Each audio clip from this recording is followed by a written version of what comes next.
Oh, fantastic. All right. Welcome, everybody, this evening. My name is Gwendolyn Jones. I'm the Behavior Intervention Specialist and Parenting Coach for Operation Diversity Academy. And we are so grateful and blessed to be able to bring to you this evening Dr. Judy Eaton with part 2 of our PDA workshops. This one is the child with PDA as a learner. I went through a lot of Dr. Eaton's resume beforehand, but I'll go ahead and shorten it up this time so we can have a little bit extra time for questions. But Judy, thank you so much for being here. And if you'd just like to tell everybody a little bit about yourself. I'm a consultant clinical psychologist. I worked for many years in the NHS, then in inpatient CAMP services, and now work independently in Norwich. That's about it, really. Fantastic. Thank you very much. So I think we have everybody in that we're going to be waiting for. So as people come in, then they can catch up with us. Just to let everyone know, if you can go ahead and put questions that you have as they come up into the question and answer or into the chat box, we will have time for Q&A afterwards. Oh, wow, we've got someone from Australia. Fantastic. Nice to see you. So you don't need to wait to the end to put your questions in. You can go ahead and put them in as you hear them or as they come up, and we will ask them in order that we get them. And to let you know too that there are 2 other webinars that go with this series. This is part 2 of the series, so make sure that you are aware of that. And I will go ahead and hand everything over to Judy. Thank you so much. Good evening, or I don't know what time it is in Australia. Good day, whatever time of day it is, and welcome. Today I'm going to talk a little bit about children with PDA as learners. So to get right on, we get going. Right, today having a little look at how the child with PDA learns, and again this is from information and data that we've collected from the children that we've assessed.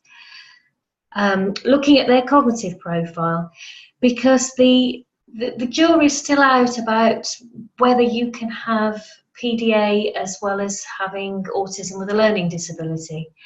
And I think that, that there are a number of children out there with autism who present as very demand avoidant, but sometimes it's not always that they have the PDA profile. It may be something more about their understanding or lack of it. But we can discuss that as we go through. We'll also talk a little bit about executive function, which is the part of the brain that helps you to plan, to sequence, to organise. And again, it's something that appears to be quite impacted in children who have PDA. To look at how the child with PDA copes within the school environment, to look at some of the kind of the more cognitive problems, the learning problems that they may experience, but also to touch a little bit on the things like the social problems and the problems they have in communicating.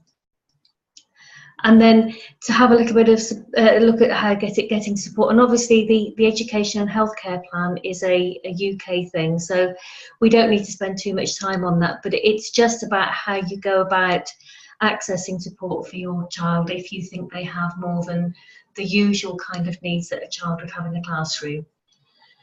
And obviously to have a little look at school refusal and homeschooling issues, because our experience of working with these children, there's quite a large number of them at some point will either school refuse or will need to have a period of homeschooling or even a period of unschooling, just to kind of catch their breath a bit and reduce the anxiety levels a little.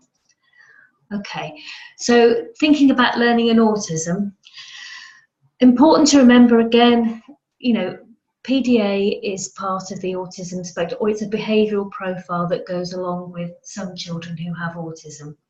And the meaning of pervasive means it's lifelong, which again means that the kind of learning challenges are not necessarily going to go away. They're going to need to be supported and worked with for as long as that child is at school and obviously beyond into adulthood.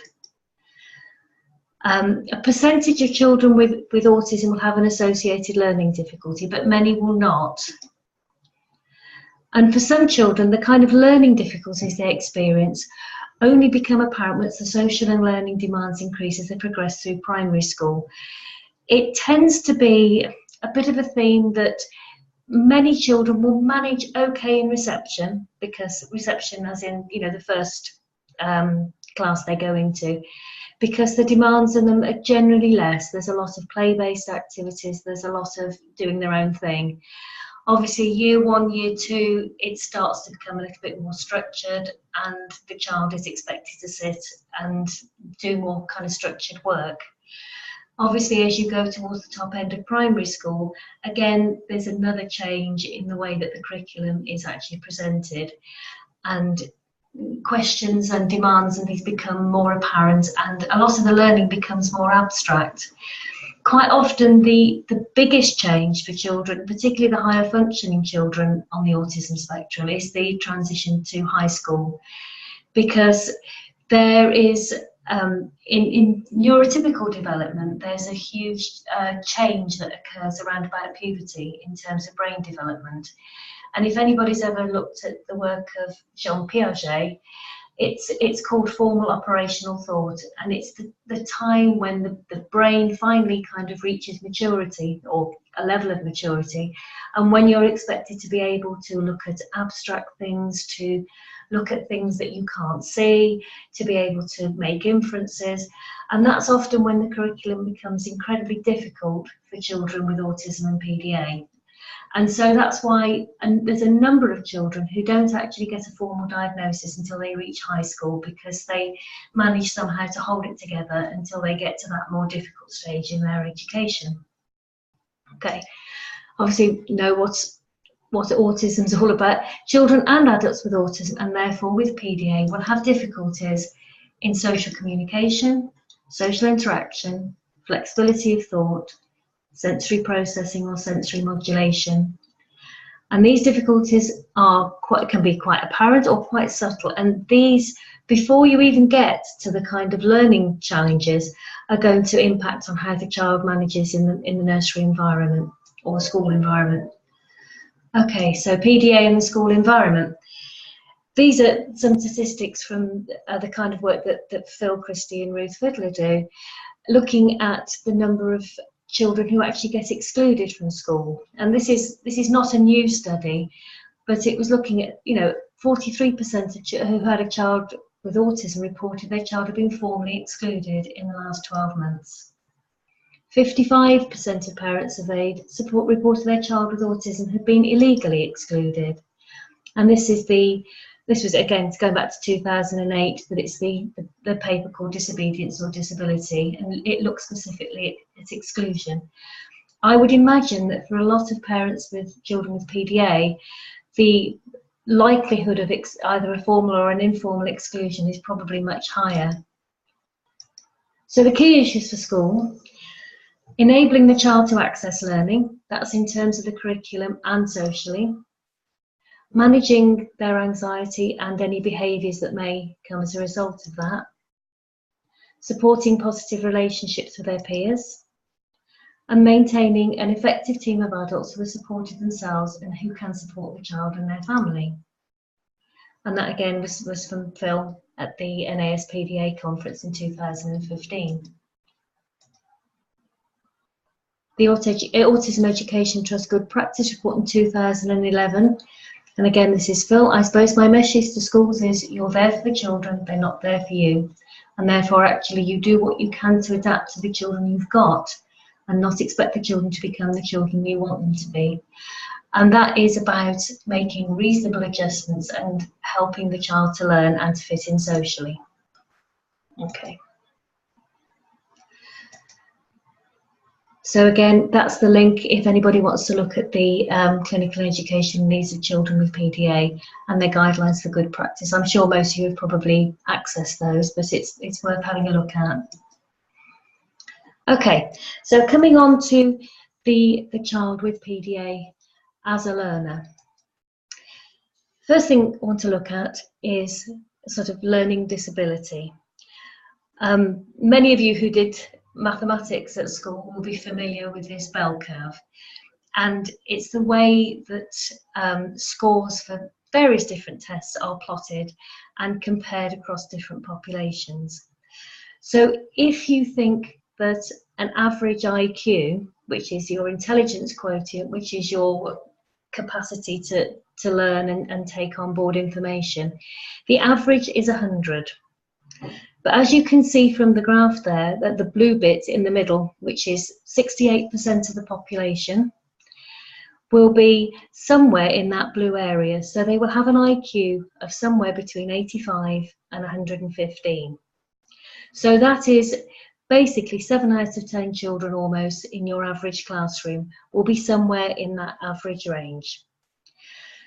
The bits in the yellow, I mean the bit at the top end, the top 14%, those are your kind of brighter children that are somewhere between 115 and 130 in terms of an IQ. And the top 2% falls into the sort of 130 plus range. The ones that are actually more interesting from the point of view of difficulties in the classroom potentially are those that fall in what we call the borderline range, which is the range between 70 and 85. Because those are children who will still be in a mainstream classroom, and they are the ones that are going to struggle to keep up with the rest of the class, because the teacher will be teaching to that blue bit in the middle, the 85 to 115. So if your child is falling in that 70 to 85 range, they're still considered to have, not have a learning disability, but they will be struggling without support in a mainstream classroom. An IQ of 70 is usually the cutoff for a mild learning disability. And the children between 55 and 70 would be those who would be probably in a sort of moderate learning difficulties special school. And obviously the curriculum is delivered at a slower pace for them. Obviously the below 55 are your profound and multiple learning difficulty children, who are probably going to be the non-verbal children. So looking at that as a whole, why that's important is because of the way that the scores for children with autism and PDA can sometimes be different. Okay, so 68% of children will have an overall IQ between 85 and 115. An IQ below 70 is the cutoff for mild learning disability. Now, on an assessment, I mean, we use something called the WISC-5, which is the most recent version of the Wechsler Intelligence Scales for Children. And it has 5 different areas. It will have some areas that measure verbal comprehension. It will have some areas that measure non-verbal reasoning and things like flexible problem solving and more kind of visual tasks. It also has an area that looks at something called working memory, which is the ability to hold information in your head and do something with it. And then the final part is processing speed, it's visual processing speed, but it also looks at what we call visual motor integration, which is kind of like the ability to see something, process it in your brain and actually do something like respond with hitting a key, or actually for the majority of children actually doing handwriting. Now, the majority of children in a neurotypical population, if they are sort of average and they've got this IQ between 85 and 115, they will score very equally across all areas. Whereas children with PDA and autism have a very uneven profile of abilities. So what that means is that they'll have areas of strength and difficulty. They might be really good at some things and unexpectedly weak at others. Now, this not only causes confusion for the child because there are some things that they genuinely can't do, it also causes confusion for teaching assistants, for parents, for teachers, because there may be a feeling, well, if they can do this, why can't they do that? And actually, sometimes it's not a won't do, it's actually a can't do. Many will have additional difficulties, such as dyslexia, which is specific learning difficulties, or dysgraphia, which is a specific learning difficulty that affects handwriting. So that you can already see how, that their kind of anxiety around going to school might be starting to kick in. It leads to frustration, it leads to anxiety. Okay, so how does an uneven profile impact upon a child's learning? Now, the children that we have assessed so far have, generally speaking, most of the children with the PDA profile have got an uneven profile, and most of them will have a profile that is very similar to other children with high functioning autism. So generally speaking, the children with PDA will have superficially very good verbal skills. And what I mean by that is that they will generally have a good vocabulary. They will often use words that appear older than their years. They will be a fluent speaker and they will usually be able to read. However, their comprehension, the understanding of what they're reading might be less good, because there's a very different kind of part of the brain working that actually works out what the words on the page are compared to what that actually means, how it fits together as a narrative or as a story or as a piece of work. Their non-verbal skills are often poorer, particularly something called fluid reasoning ability, and this is the ability to think flexibly. And so far, the children that we've assessed using the WISC-5, which is the newest version, are coming out somewhat lower on their fluid reasoning ability. And often children with ASD PDA do have trouble with tasks that require flexible thinking or problem solving. Working memory, and this is the big one really for children with PDA. Your working memory is the ability to hold information in your head for a short time and process what's been said to you. This is a different part of memory to knowing facts and information about things. I mean, you have various different kinds of memory. You have your memory for facts and information.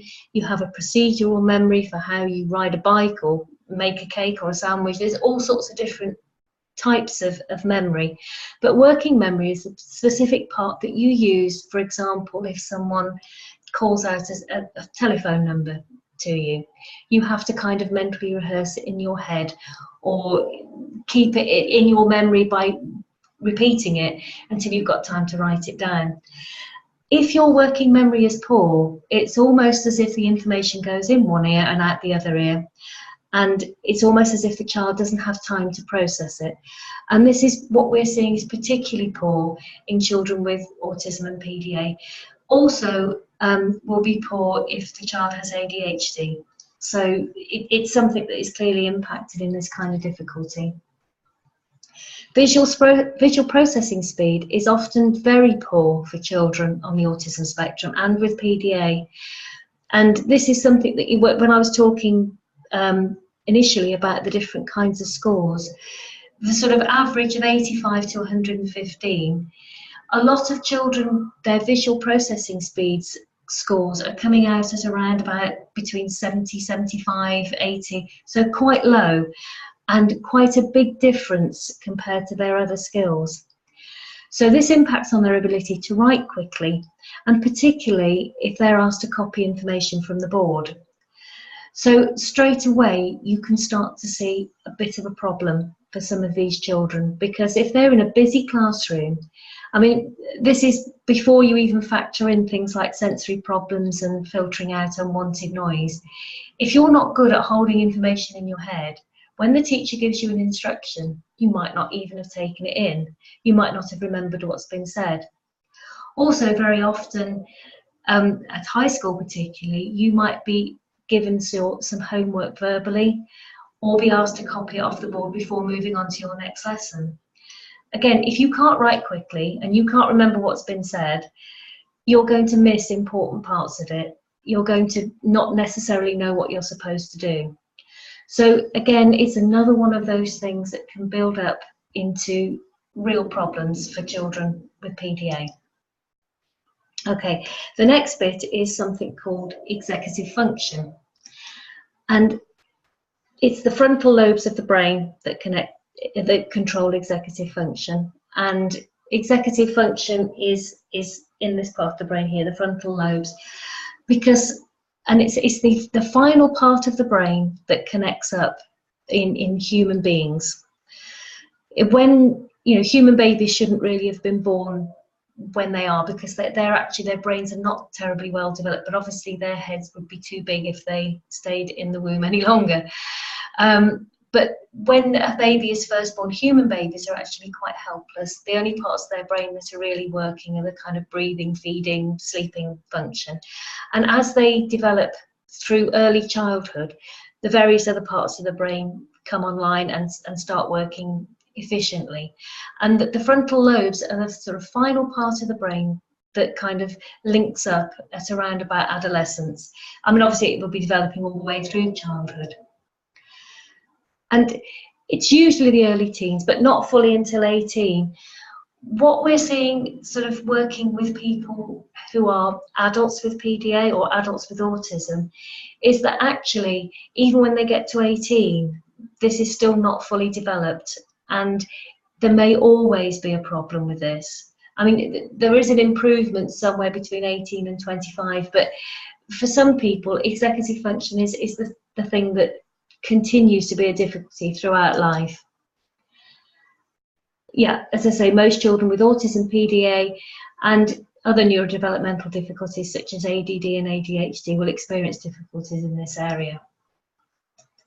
Okay, so these are the different parts, what it actually impacts in terms of tasks. Now, inhibit is the ability to stop yourself doing something. Children with poor executive function don't seem to be able to stop themselves very easily from doing or saying things that perhaps are not good choices. So they will be impulsive, they may make poor behavioural choices. But again, it's something that is slow to develop. Self-monitor, the ability to be aware and understand the impact that you're having upon other people or that your actions are having on other people. Again, children with autism, PDA, and other neurodevelopmental conditions like ADHD will be particularly poor at this. Being able to shift attention from one task to another. I mean, people have different abilities in this. I mean, there's anecdotal evidence that females are actually better at multitasking and shifting their attention, and men tend to be more monoprocessors. But again, I think it varies, you know, people are individuals. But for people with poor executive function, that ability to shift attention from one task to another can be impaired. And it may account for some of the reasons why it can be hard for children, for example, if they're engrossed in a computer game, to suddenly switch their attention to something that you want them to do. So it's part of that bigger picture. Emotional control. Again, the ability to control your feelings, to manage your behaviour when things don't go quite right. Okay, working memory, which we've already discussed. It's something that is impaired in children on the spectrum. The ability to plan and organise. Again, something that a lot of parents report is a problem for their children with autism and PDA. It's that ability to know what you need for a certain task. So it can impact on things like knowing whether you've got to take your PE kit on a certain day, remembering to take your reading book, remembering to get all the books you need to go from one lesson to another at high school. All of those kind of things are impacted, as is the ability to plan and organise how you're going to approach writing an essay, how you're going to approach doing your homework. So if your ability to plan and organise is impaired, you're not going to be that good at sort of completing homework independently and actually just generally organising yourself. In extreme cases, it can impact on the ability to live independently, because it can impact upon the ability to plan for a meal, or to plan a day out, or to plan a budget. So it has quite wide-ranging implications. To task monitor, to stay on task, to focus on what you're supposed to be doing in terms of potentially, I mean, usually getting a piece of schoolwork done. I think most children on the spectrum do manage to focus on a task when it's a computer-based one. The organisation of materials, I've kind of discussed that. It's what you need to get together in order to complete a task. So all of these generally are particularly poor in children with PDA. So how does this impact on the skills that they might need in the classroom? Okay, we've talked about executive skills, planning, organising, sequencing and shifting attention. Also, are likely to have difficulties with language processing. This is the time taken to respond to being spoken to. I think I discussed this last time about children with PDA are often what we call low registration. So it might take them a while to be tuned in to the fact that someone's talking to them. Identifying what they need and actually articulating them in an appropriate way. Emotional regulation. So understanding and expressing how they feel, again, in an appropriate way. Flexible thinking skills, and this includes understanding someone else's point of view or understanding the impact of your actions on someone else. Social skills, understanding social rules, managing relationships, managing the playground dynamics. So you can see from all of those different things why, for the majority of children with PDA, going to school and the school environment is likely to make them feel anxious. There's a variety of different challenges that they're going to face. They're going to face a degree of learning difficulties, potentially. They're going to face potentially having social problems. They're going to face having sensory overload. They're going to face being tired out by the effort of trying to keep it all together while they're at school. So it starts to make a lot of sense as to why they don't always necessarily achieve their full potential. And again, another thing that we have found is that intellectual potential, so being bright, even in some places being gifted in some areas, doesn't necessarily mean that the kind of everyday living skills will be equally matched. I mean, I've worked with a number of incredibly bright young people who can't actually make a simple meal or can't actually make a sandwich because their executive skills and their processing skills are so poor. So just because a child appears to be bright and able doesn't necessarily mean that they will be able to cope with the school environment as easily as neurotypical children. Okay, and obviously for some of them it impacts on their willingness to even come into school. And this anxiety is often driven by the perception that they will either be faced by demands that they'll find it hard to comply with, or that they may fear failing.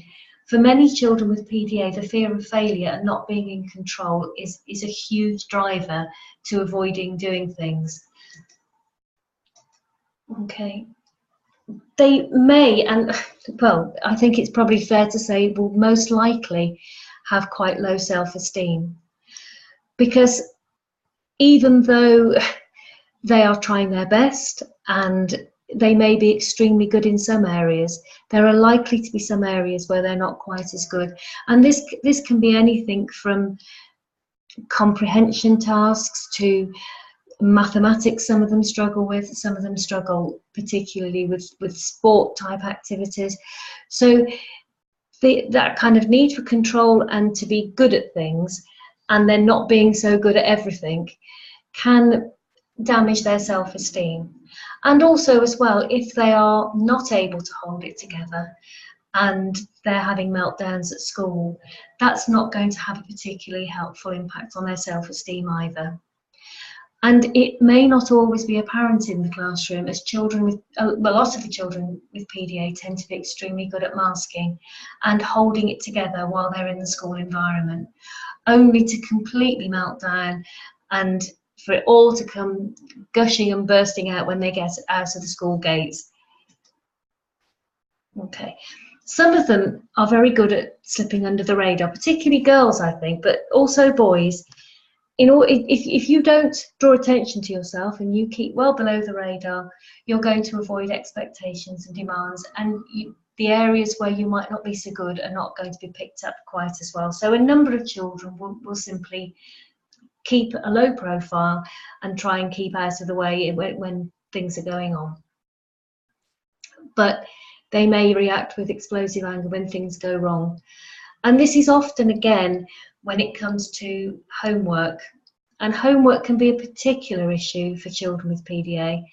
Thinking back to what I was saying about the working memory problems and the visual processing, even if they have totally taken in what they're supposed to do for their homework, they may have a fairly rigid view about it and think that homework is for schoolwork is for school and home is for enjoying yourself and relaxing. So they may be unwilling to do it anyway, but they may not be very good at coping when things go wrong. There's a tendency towards perfectionism, so very often work can be torn up and destroyed. So the whole homework scenario at home can become a complete nightmare, because everyone ends up getting upset that the work doesn't get done. They say they can't do it, they can't remember what they're supposed to do, or simply that they don't want to do it. So it's thinking about what might be behind some of these behaviours. Some of them can actually be quite competitive and always want to be the first or the best. Not all of them, but if the child is like that, and especially if they're really good in some areas, might be frustrated and anxious when they find they can't be good in every single area. Okay. They may also be ambivalent about praise for success, and again, that's not across the board, but there are a number of children with PDA who find that being overtly praised or being told well done or that's a fantastic job can actually build up anxiety, because there's almost then the demand to do it again next time, which then causes them to retreat from it and not necessarily want to do it. So it's about being careful about praise for success. Okay. The other thing that they may struggle with is the ability to kind of retain knowledge or transfer it to other contexts. Very often, children with autism and PDA will learn in one context, but may have completely forgotten what they're supposed to do when they come back to a week later or even a day later. And that again can be frustrating for them and for teachers and parents, because it may look as if they're not trying, but quite often they simply can't retain it or transfer it to other contexts. So it's almost like they need to learn it again in a new context. And that, again, that can be particularly difficult when you've learned a particular way of doing something. Transfer it to a different context, a different place, and the child appears to not be able to do it. Okay. May present as a Jekyll and Hyde character. Again, this anxiety and this frustration about learning can lead to this kind of flipping from being fine 1 minute and cheerful and smiling 1 minute to being raging and upset and angry the next minute. Okay. And they're likely to have poor emotional regulation anyway. And at school, they may have the desire to have friendships, but may sabotage them and be very poor at repairing relationships when they go wrong. And this can have a huge impact, particularly in the early years at school, when they tend to be seated together on a table or in a group, because obviously group tasks don't necessarily go terribly well for the child with PDA. They will either not necessarily understand what's going on anyway, or they may have a very definite idea about how they'd like it to go and become quite upset if it doesn't go quite the way that they thought it should do. Okay, so how teachers can help.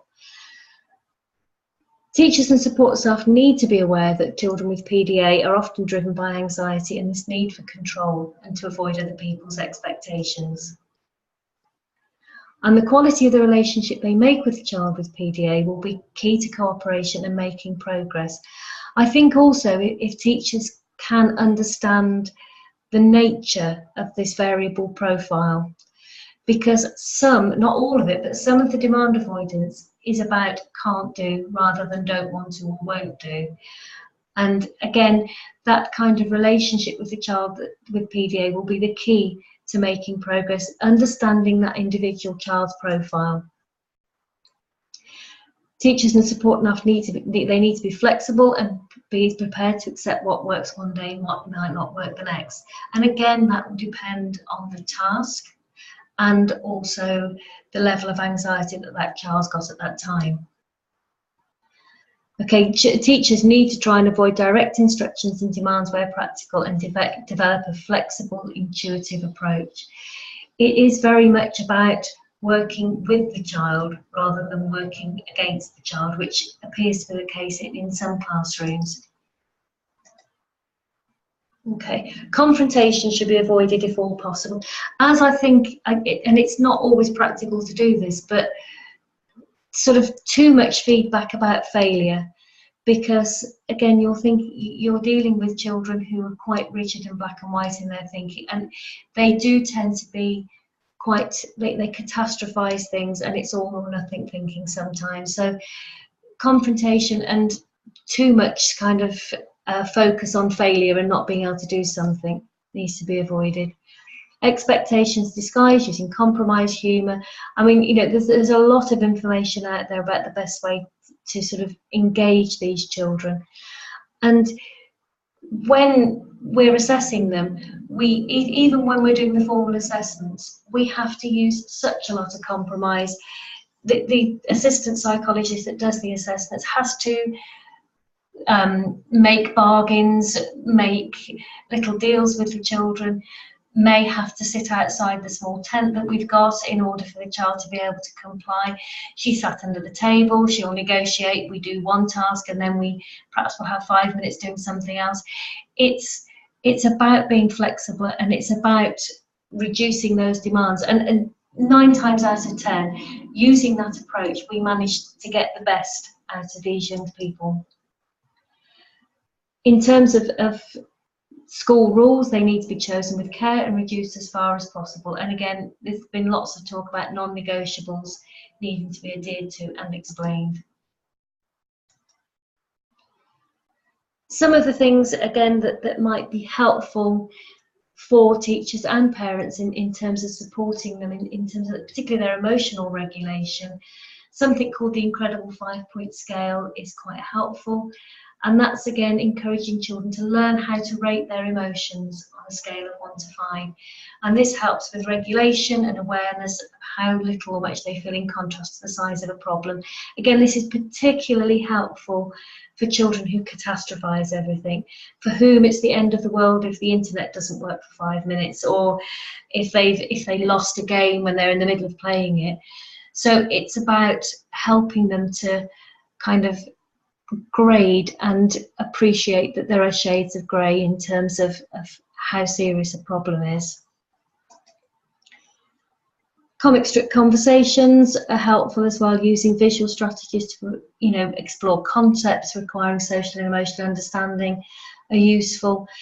Comic strip conversations, you can use different colours for different emotions to help them explain how they're feeling particular situations when they may not have the actual ability to verbalise what they're saying. Okay. Particularly like the books such as Think Good, Feel Good or the Cool Connections books, which are both easily available on Amazon. Again, they're helping children to manage anxiety and anger, and they can be worked through at home to help them to think differently about situations that they may see as bad. And again, both of those books, you've got photocopyable resources or downloadable things that you can print out.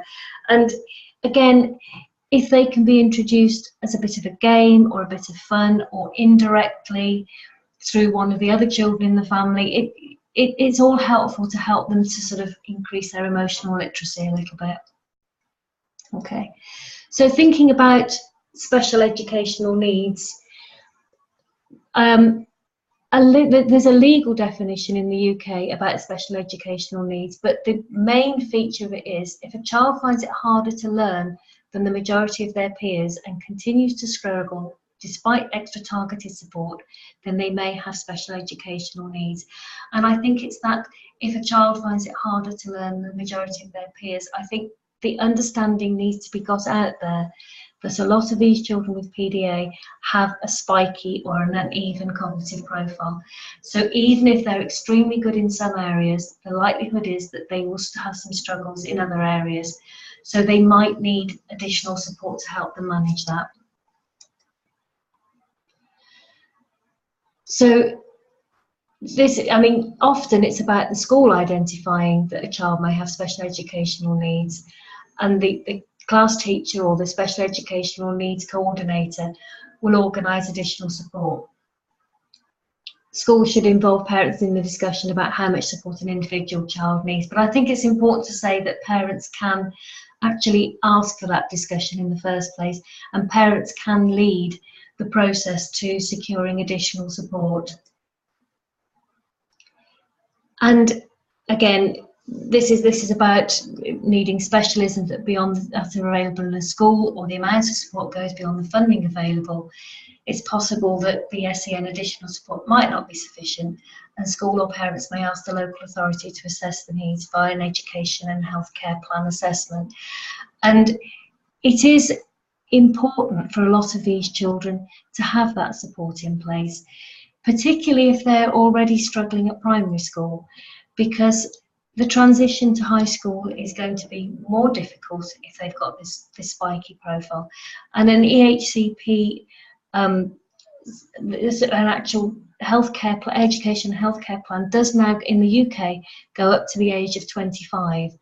So it's there in place to support that child through exams, into college, and even through university. Because obviously, as I was saying right at the beginning, these difficulties don't just go away. They may continue to have executive function problems. They may continue to have weaknesses in their non-verbal understanding. So it's important to get these things in place as early as possible to ensure, or rather to minimise the risk that they will disengage from school or just sort of drop out from learning altogether because the anxiety becomes too high. Okay. Sometimes, you know, children will need to be removed from the classroom, and it's a very difficult decision, and actually making sure you've got the right support in the first place is a good way to avoid that this actually happening, if you can. I mean, there are times that children with PDA can display extremely challenging behaviour, and parents are obviously going to be upset by the decision, even if they're fully aware of the difficulties. And also, it's important, you know, that parents do not have to, and sometimes they're not able to just pick up their children straight away. When it leaves school staff with a problem of dealing with a very upset, challenging child and making sure the rest of the children and staff are safe. So I suppose the message from this is that it's actually better to recognise those difficulties early on and put things in place to manage them, rather than have to deal with the exclusion and the upset that can actually cause to both staff, the other pupils, and more importantly, the child and the parents of that child. Okay, so that's kind of me for now. I don't know whether there's any questions or whether people have got some things that they would like to ask, any specific questions.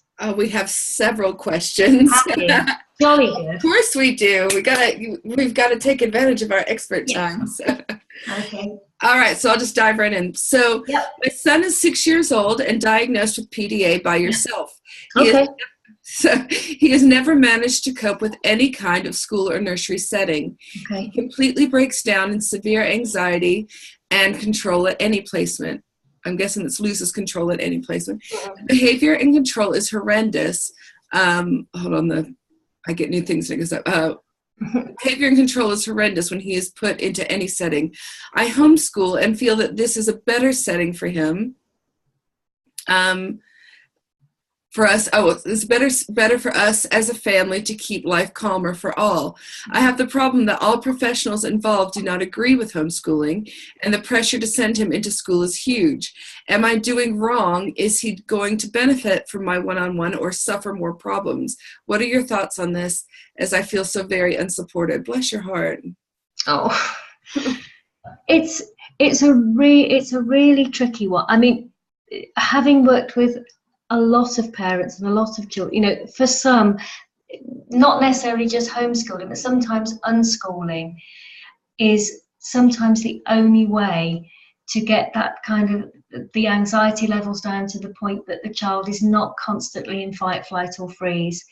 Because it's, I mean, some people have likened it to sort of making people without PDA like walk across a rope bridge over a big canyon, you know, crashing, the possibility of crashing hundreds of feet down. It's that kind of anxiety level, and you wouldn't want to do that every day. The only thing I would say is, if you are homeschooling, to try and make sure that you don't, you and your child don't become a prisoner in your own home. I think because there is a tendency with some children to get too comfortable, and it then becomes incredibly hard to have any kind of life. I think that if you are homeschooling, try and take advantages right from the start of homeschool groups and other opportunities to socialise, because I have seen a number of parents who are literally prisoners in their own home because the children become so anxious that they can never go out. And if your child is in that state, it is a case of gradual exposure, you know, maybe just taking them out in the car to the park and looking from the gates and then coming back again and building up to it slowly. But I mean, it's really difficult because it's heartbreaking to see a child in that state of distress all the time. So I suppose in answer to the question, I don't think that a period of homeschooling is a bad thing, and if it's the right option for you and your child, then I think you should stick with it. Very cool. So, Judy, if I can just get you to stop sharing your screen too, so that everybody can see. Okay, there you go. Very good. There you go. That's better. Very cool. Okay, next question.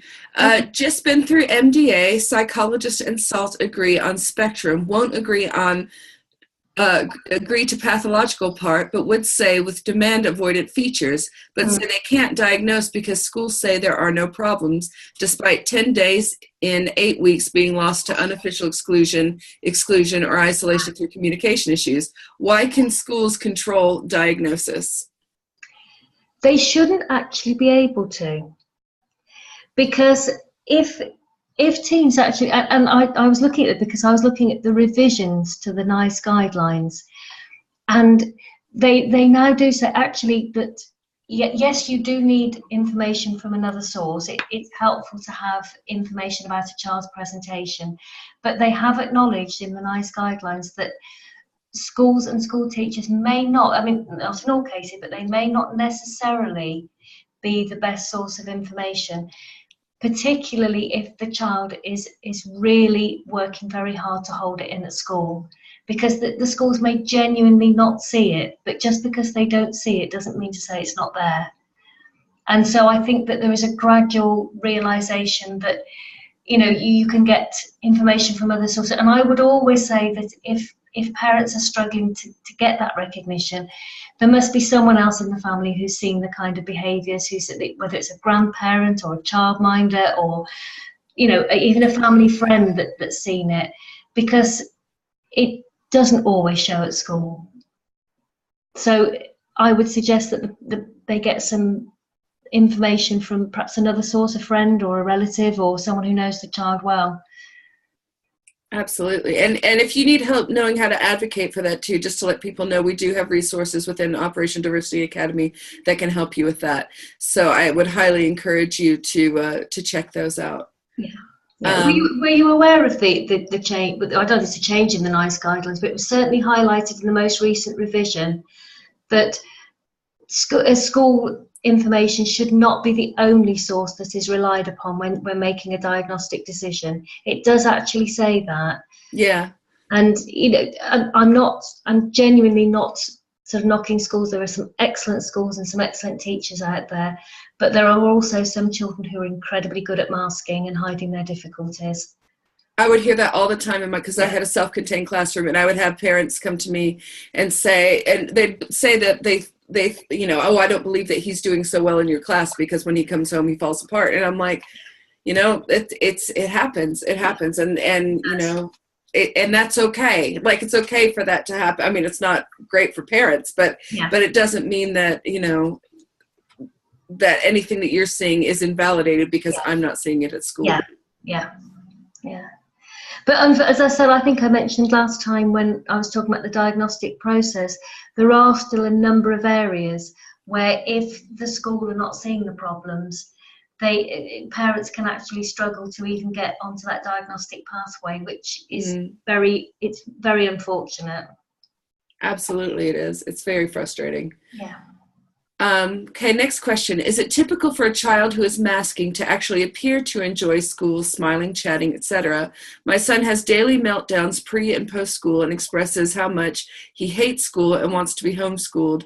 It's just not that he holds it together at school. Teachers feel he is having a great time.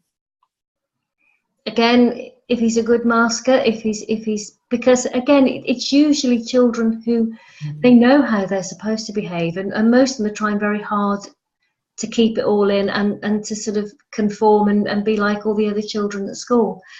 And it's not unusual to see a child smiling who's breaking inside. The facial expression does not always match what's going on inside. And if you look closely, you can often see it in the eyes. There's often quite a haunted look if you look closely. Just because they're smiling doesn't necessarily mean they're happy. I mean, that's true about adults, isn't it? How many times do we just feel like rubbish and we go out and everything's great? Yeah. And it's actually quite scarily naive to assume that just because someone's, I mean, the number of famous people who've taken their own lives, who've been seen laughing and smiling and joking, lots of people put on a mask to cover what they're really feeling, and I don't see there's any reason why children wouldn't do the same if they're trying to fit in and not cause any problems. Yeah, absolutely. And just to remind everybody that's on the Zoom, if you have a question, go ahead and post it in the Q&A box and we will get to as many as we can. Yeah. Next question. Is it common for children with PDA to either adore or hate teachers? My son either adores his teacher and will try to please or not like that. I can tell you already have the answer. This worries me for high school with lots of different teachers. Yeah. And lots of parents say, how their child's experience of school can change dramatically from one year to the next. If you get a really good teacher who really gets the young person and works with them, they can have a fantastic school experience, and then the next year they might have a teacher who's not as in tune with them, and all sorts of problems can happen. There is also a slight tendency, I think, with a lot of children with PDA to become fixated on certain people.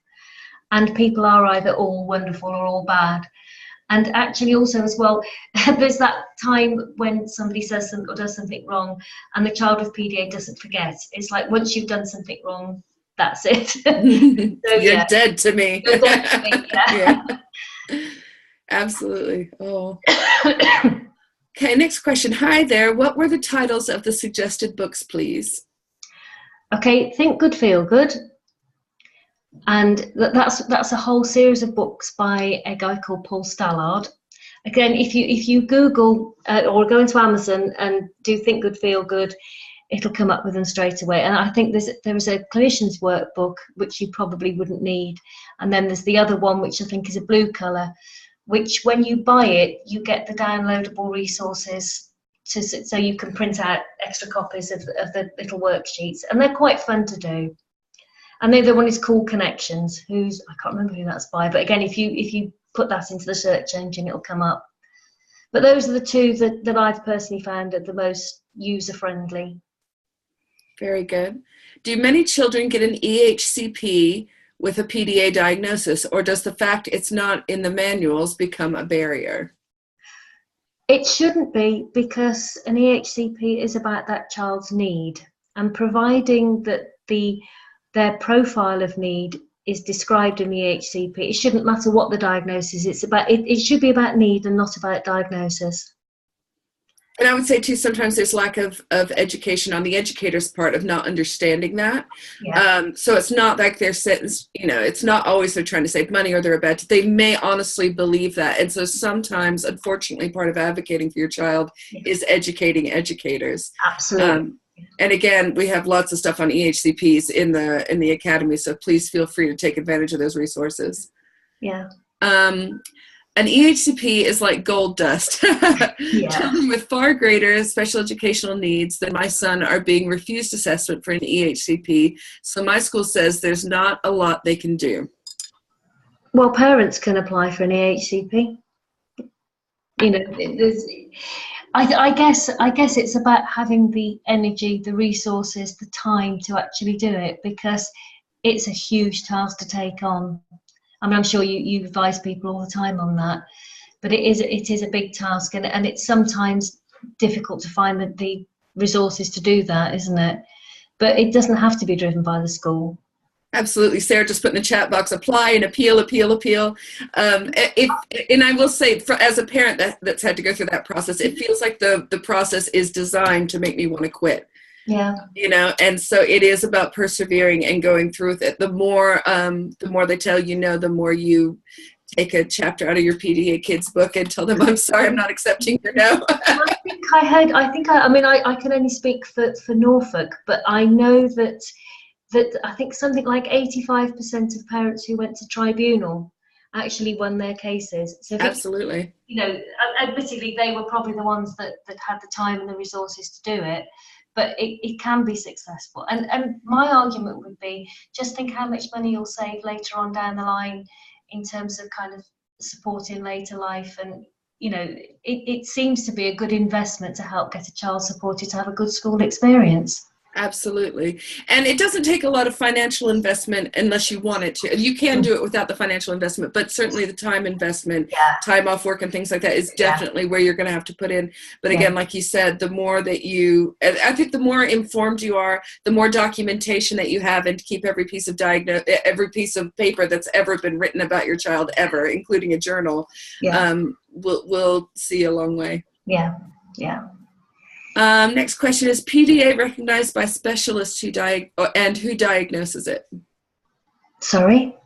It's a two-part question. So the first one is PDA recognized by specialists, and the second part is who diagnoses it? Okay, it is recognized by some specialists and some teams across the country. Some will not use the term PDA because it's not in the manual, but some will be prepared to say an autism spectrum disorder with a demand avoidant profile. It's who diagnoses it. Usually it varies from area to area depending on their local policy. It may be a paediatrician, it may be a panel of people, it may be psychologists. It varies across different areas. Okay. Can you explain why children mask so well in school?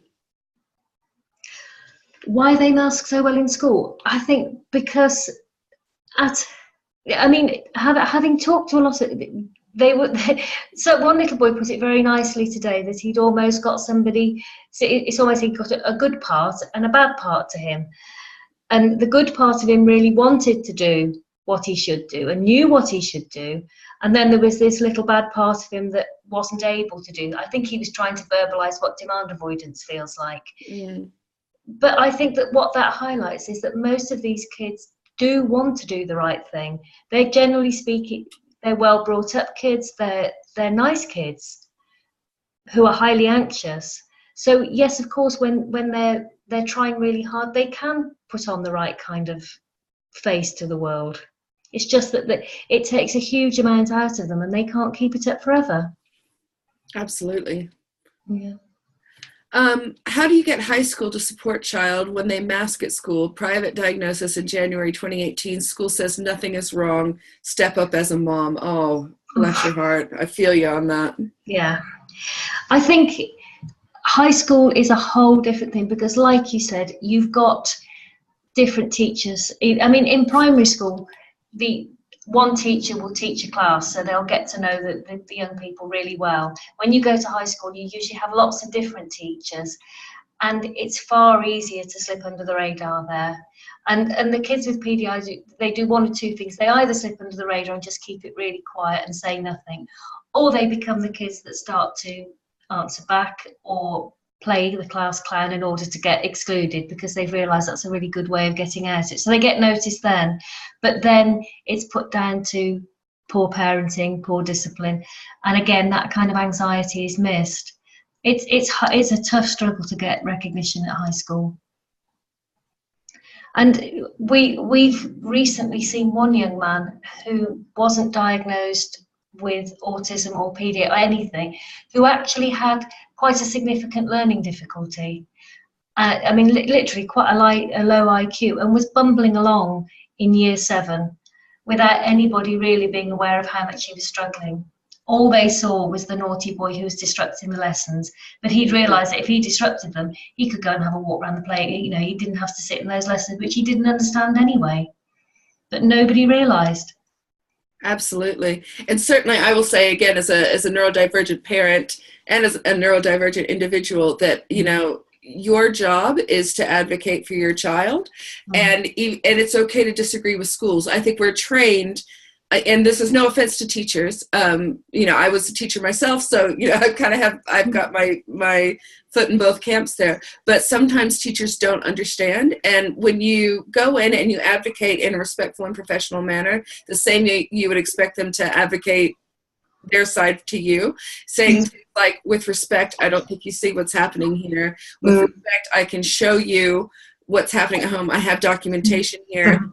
I hear what you're saying. However, you know, using statements like that, Yes. And you know, be that squeaky wheel. And the more that you sit back and we get our feelings hurt, but the more that you sit back and go, oh, maybe it is me, or oh, I wish they hadn't said that, the less time you're spending on actually getting what you want. So don't be, I mean, in the academy, we always say #that mom. Don't be afraid to be that mom. And when we say be that mom, it doesn't mean going kicking and screaming. It means you just continually advocate until your child is accommodated. Yeah. Yeah. So, okay. Oh, I think we got a can of worms question, but I will ask it anyway. Please excuse my ignorance, and I hope no one takes offense, but doesn't taking a child out of school mean they are not needing to learn how to cope? Surely if they are demonstrating ability to contain some of the issues at school, then this is enabling them to develop some ways of managing it. Please advise. Yeah, I would agree up to a point. And yes, it is better if the child can be accommodated within school, because you're learning life skills, you're learning to cooperate with peers, you're learning to get out of the house every day. However, some of these kids get to the point where they are so anxious, it's effectively like a breakdown. And anybody who's ever had a breakdown or supported someone with a breakdown will realise that you need a period of time to recover from that, to recharge your batteries, to build your confidence back up. I don't think most parents necessarily think that homeschooling is that forever. It's a for now kind of choice for most of them to help their kids get through a really difficult time. And, you know, I mean, I'm not an expert on homeschooling, but I know a lot of homeschooling moms do have groups, they have socializing activities, they just help their kids to learn it in a different way. And as a home educator myself, I am a teacher, home educator, and I have other kids in school. So we kind of take it as each kid needs. Home educating, when you make that decision, you're not saying they're going to be home educated for the rest of their lives.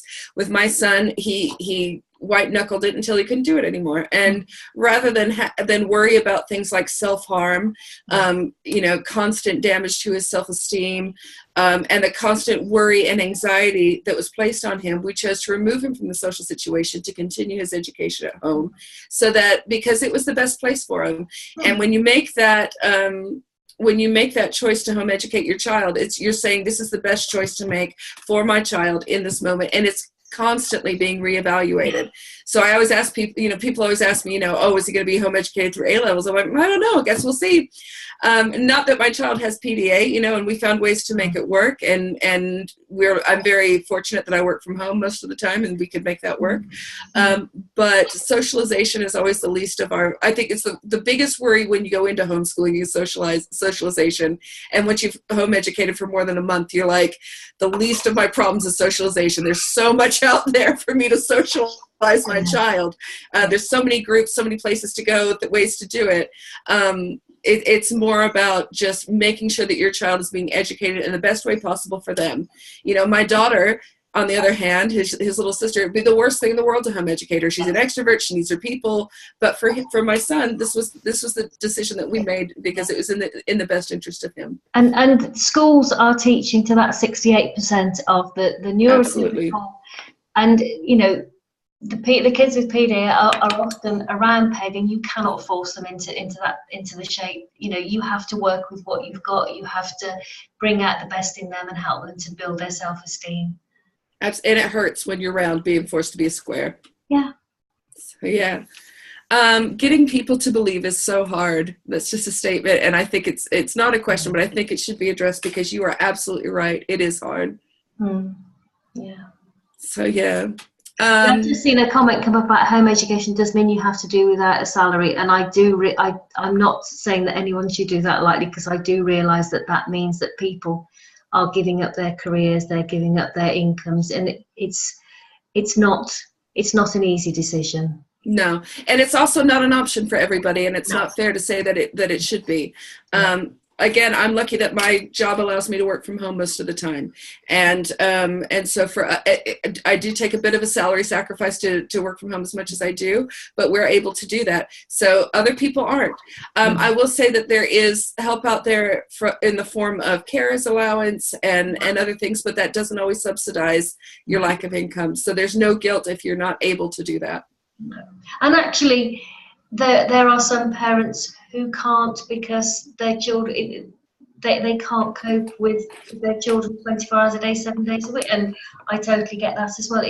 People are individuals, children are individuals, and it's Absolutely. what works for each family. Absolutely. Okay, if your child is too anxious to attend anything other than special school placement, how do I get him to socialize? What, within a special school placement? So he's too anxious to attend anything other than the special school placement. Okay. Well, I guess then that the socialisation would have to come outside of the school setting. I mean, this is a problem that a lot of parents are faced with. Is that a special school education might mean that their actual peer group are far less able than they are. So I guess it means that the socialisation comes from outside of the school environment. Yeah, and certainly if they are getting socialization at school, don't feel the need to kind of put them into extra clubs and extra things after school if the anxiety level is too high. Sometimes I think parents get stuck in the supposed tos, like, well, he likes playing football, so he's supposed to be on a team. And it's like, well, if he's not able to cope with it, that's okay to acknowledge that. Yeah. And it's also okay to not acknowledge that their need for socialization might be different to a neurotypical kid. They might be getting enough from what they're getting. It might be as much as they can handle. And again, talk to people, talk to adults with PDA, talk to adults with autism, and they'll tell you that as they become adults, they find their own level, they find what they can cope. And it may be that they do spend time on their own and don't want to socialise too much. Everyone's different, and it will vary at different times of their life as well. Yeah, and I think that's the whole point of special educational needs. It's their needs are special, so it's okay. We just acknowledge where they are and move from there. Yeah. Okay, next one. She needs PDA strategies at home and has been at home nearly 2 years following a year 7 breakdown. Now looking at new school placement, there seems to be no school that offers everything. It is one or the other. Academic focus and GCSE curriculum versus program and social and emotional support and well-being. She needs both. She is highly demand avoidant since breakdown. When she used to go to school, she masked and wanted to be compliant, but it broke her. I don't know what to do. Again, there aren't really enough schools that offer both. I mean, I would probably, it's difficult to say, go for the social and emotional support, because children who are bright will find a way to achieve academically. But without good mental health, it doesn't matter how bright you are. If you're not in a good place and you're not able to access that brain power, it is about the mental health side of it. Yeah. And one option too, and this is going to sound like a plug, but I promise I don't work for these people. But what we found for our son is to do an online school called Inner High, where they live stream classes. So he's getting the classroom environment. He's getting, a teacher, they all interact with each other online, but they're removed from the classroom environment, and I support on like homework and things like that. So it was, for us, that's kind of a bridge. And when he can cope with this, then we'll look at getting him in a special placement school. So that would be something I would say is worth considering. They have a great pastoral care too. So again, I don't get money for that, but I just thought I'd throw that out there. My son is 5 and masks wonderfully at school. I've witnessed him in the classroom environment, and he is thusly quietly refused to do any task set. But as its reception, we could get away without being noticed. Yeah. Home life is hard due to his levels of anxiety. Should I push for more support at schools in these early days, as they do not see it as an issue? Or should I request an ed psych see him without them being in agreement, as I think a trained eye would pick up so much? Yeah, I mean, I would imagine that as soon as he gets to year 1, that they'll start to notice then that he's not. I mean, a lot of children, as I say, they manage to keep it together in reception, and it may be that. Well, I guess someone who's trained would spot the anxiety, but it might be a case of waiting till year 1, when I'm sure then it will start to become more apparent. It's difficult to say, really. I mean, in some ways, getting early support would be quite helpful, I would think. Mm. Very cool. My daughter currently has a TA that is with her all day in mainstream. I have been told today that they want to swap her TA with another in the afternoon, so she would have 2 different TAs in a day. Since having her TA September this year, she has learned to read and write. Oh, well done. And for the first time is learning. She's in year 3 and diagnosed PDA by herself. How can I get school to understand that it is completely wrong? She has an EHCP that states 1-to-1 and needs sameness. Also, I would emphasise the importance of the relationship building with a child with PDA. If they've got somebody there that is working well with her and has established a good rapport with her, then there's an argument for keeping that one person. However, it is possible that person may have requested a break, because with the best will in the world, children with PDA can be hard work sometimes. They can be quite demanding, they can be quite full on, and it may be that they're doing that to avoid that person being burned out. And maybe 2 people working, if they collaborate and they adopt the same kind of approaches, might work okay. I don't know. I mean, I don't know the situation, but it may be that the person's finding it quite a hard task to keep with somebody all day. Absolutely. And I think, it's, yeah.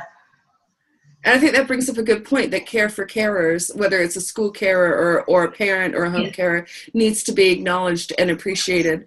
Yeah. So absolutely. Yeah.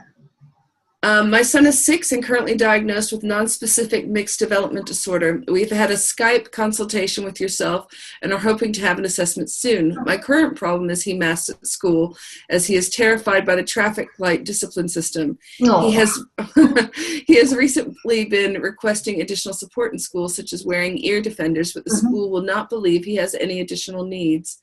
His pediatrician has written to them explaining his needs, but they refuse to believe he's anything other than fine. What is the best way to deal with this? Oh, it's a tough one, isn't it? I mean, if the pediatrician's already written, I mean, I'm quite happy to send an email if somebody's already had a consultation. Just get in touch tomorrow and see what we can do. Perhaps send an email to the school saying that they're on the list waiting to be seen, and see if it makes any difference. It's worth a try. Quite happy to do that. And having those with respect conversations too. So saying, with respect, I've, there's a pediatrician here that's saying my child has needs, that has seen them on a level that, this is not within your remit to decide whether or not my child has this diagnosis. Yeah. And so, if it's something that's fairly simple and easy to incorporate within the classroom setting, then why would you make a fuss about it? Absolutely. Yeah. Next question. My daughter is only in reception and so far is coping at school. Academically, she is doing well, but struggling socially and with sensory issues. Her problems are very severe at home. I do feel, though, that as she goes up through the school, she'll find it harder, having less control over her learning. Is it reasonable to try and get an EHCP in place for her in advance of extreme problems arising? I think she is quite high functioning, so it seems unlikely that she would be able to get it. But it's not just for academic things, it's for social and emotional as well. And if she is struggling, it might be worth raising that as an issue for support. Because as I say, without that kind of mental health, it doesn't matter how capable, she won't be able to access those parts of her brain that will enable her to keep up with the curriculum anyway. Very good. My daughter is 9 years old. She simply does not want to do anything I want her to do. She tries to control every situation. Her meltdowns are verbal abuse and violent behavior. She suffers a lot of anxiety. She likes to be alone, but wants to always be with me. She does not class anyone at school as a friend. She controls herself at school, and as soon as there is a handover, she switches. What do you think? What do I think? What would be the best thing to do? I'm guessing.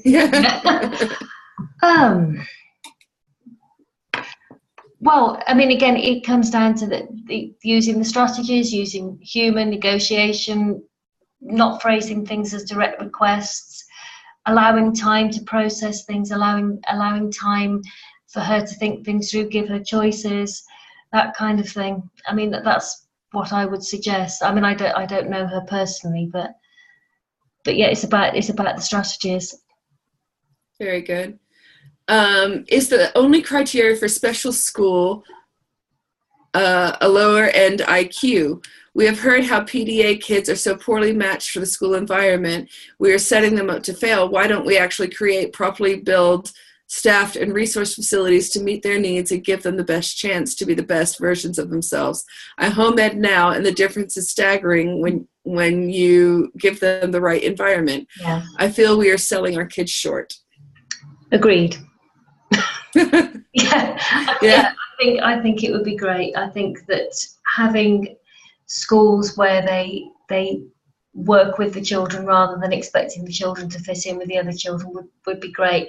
And like you say, a special school environment with children of lower ability isn't necessarily the most helpful. It's almost like at the moment there isn't anywhere ideal for them to go. Yeah. I mean, even schools, there are schools which are set up for children on the autism spectrum that don't necessarily suit children with a PDA profile, because they're based on structure, routine and timetables, and that doesn't necessarily suit the child with PDA, who may have their own routines but may not want to follow anybody else's. Very good. And that's really, I mean, not very good, but that's really frustrating. Yeah, it is. Yeah. Any ideas when the child's negotiating turns into threat? For example, if I have to do that, you will call my mom and I can go home. What is that what they're saying to the teacher? I'm guessing, yeah. Okay. So like the negotiating turns into a threat. And there might be teachers on here as well, so. Okay. Well, I guess at some level it comes down to your non-negotiables, and that is, that kind of is not particularly helpful. I mean, is there something else that the child could do that would be a compromise, but would actually remove them from a situation that they're finding stress? I would imagine that they're overloaded with anxiety, with sensory stuff. So maybe if there was a possibility to move them to another place, to take them away from the situation for a while, to sort of regulate themselves, they might not feel the need to do that, because obviously it's a learned response, isn't it? They've realised that if they do certain things that their mum will get called and they'll be able to go home. But it's about providing an alternative and sort of trying to think of a way of helping them to manage those feelings. It's hard to know what to ask for. CBT, Ed Psych. Our daughter, was put on a program run by poorly trained people that was not helpful. Have you advice about what to ask for at school? Violence and non-cooperation at home is the key. Okay. But it comes back to that positive behaviour support stuff again. It's about learning what are the triggers, about what is the function of that, what is the child trying to say by that behaviour. Are they overloaded? So it's trying to look at the various factors that could contribute towards that behaviour. So I've lost my train of thought. I'm getting tired. Sorry. No, I'm with you. It's all right. We're almost there. Yeah. Just a few more minutes. Next question, and I'd like to kind of add to this question. It says, how do you know if a child is just being naughty or has PDA? And what I would like to add to that is, how do you know when a child with PDA is just being naughty? Because all children do have moments where they're just being cheeky for cheeky's sake. There is, it's really hard to put into words, but for me, the PDA behaviours are caused by the autism. So they are caused by the inflexible thinking, they are caused by the sensory overload, by the communication difficulties, by the social difficulties. So if you think about what's going on, so if you can attribute it to any of those things, is this inflexible thinking, is this poor communication, is this problems with socialization, then it's probably the autism. If they're just being typical kids kicking off because they don't want to tidy their bedroom up, or because they don't want something for tea, it's a case you always trace back and think, what's behind this behaviour? Is this naughty or is this naughty? And sometimes it will just be kids being difficult, and it's always very difficult when you get teenagers, because all teenagers become a bit autistic and they become quite egocentric and wanting to do their own thing, and it's a case of learning to distinguish what's the naughty and what's the naughty. And there is a difference. I mean, there are children who come for assessment where they're not autistic, and their problems are caused by very different kind of sets of circumstances and different causes for their behaviour, and they tend to be a lot more streetwise, a lot more aware, and there's a different kind of vulnerability about them. But yeah, for me, it's about thinking, is this communication? Is this social problems? Is this flexible thinking? Is this sensory overload? Once you've gone through those things, if you can exclude all those, then it might just be that they're being naughty.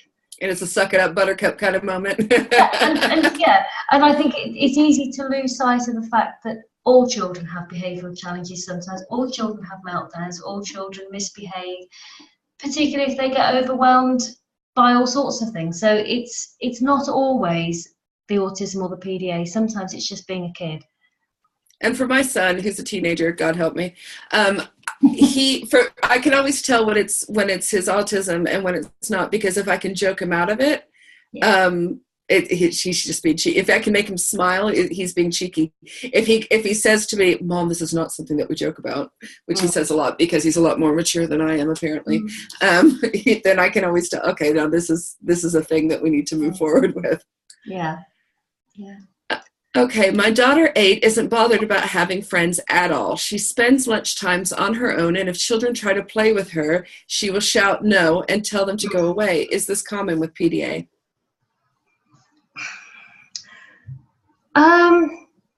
It depends what her experiences of having friends have been, because it may be that she has tried and failed, and if she's similar to a lot of children with PDA, she will need to be in control of the games and will need to be deciding what's played. If her peers have consistently not done what she wanted or what she had in her head, it might actually be easy for her to withdraw from it and not bother. Or it might be genuinely that she's not that interested in interacting with it. She might be quite happy just kind of recharging her social battery quietly on her own. Again, it can vary. It depends what her experiences of trying to make friends has been. And certainly some children at playtime, they do just want that. They're like, I just need to clear my head. I need to de-stim. So I would try too to see outside of school, can she have one friend over? Can she, can it work that way? Is it important to her that way? Yeah, but for some children, that need for control and that need to have the game go the way that they want to can be too distressing. If it just gets too hard, they will withdraw and not play and retreat into their own little world. Okay, next question. My 7-year-old son has been seen by a private EP, private OT, and private pediatrician, all who specialize in ASD, but they all said he had good eye contact and social interaction, so said no ASD despite lots of presentations. Is PDA well known amongst professionals? He fits every part of the PDA profile. Yeah, I mean, it's a bit, the eye contact one's a bit of a misleading one, because a lot of children with PDA do make eye contact, but you need to watch it very closely, because when the more anxious they become, the more poorly timed it becomes. So you've got to watch it for quite a while. And it depends whether the people assessing have got the time to sort of give to watch it. If you just look superficially, it can all be there. You've got to have the time to look beneath the kind of immediate behaviours. So yeah. On the Facebook page, there's asking for a little bit of clarification about teenagers that all teenagers become a bit autistic. Did I hear this right? So just to kind of clarify for people what that means. Yeah. Okay, if you think of typical teenage behaviour, they quite often become uncommunicative. They can become quite rude. They can become quite egocentric, quite in their oh well, thinking they're right about everything and they know everything. So some of their behaviour can appear like that. Even neurotypical children can present like that, and it's part of the speed at which their brains growing and developing, and it's a normal part of development. So you don't become autistic as teenagers. I meant that as a bit of a joke. It's the kind of behaviour, the poor communication, the inflexible thinking that you often see with teenagers that can look a bit that way. And even, children who don't have autism and PDA will go through a stage of being more egocentric and more convinced of their own rightness about things for a while. That whole inflexible thinking. It is, yeah, and the whole kind of seeing parents and adults and everybody as being not knowing what they're talking about and that kind of thing. That's a perfectly normal stage to go through. So I didn't mean that all children become autistic. It's just like it's easy to confuse normal teenage behaviour and attribute to autism, when in fact it's just part of normal development.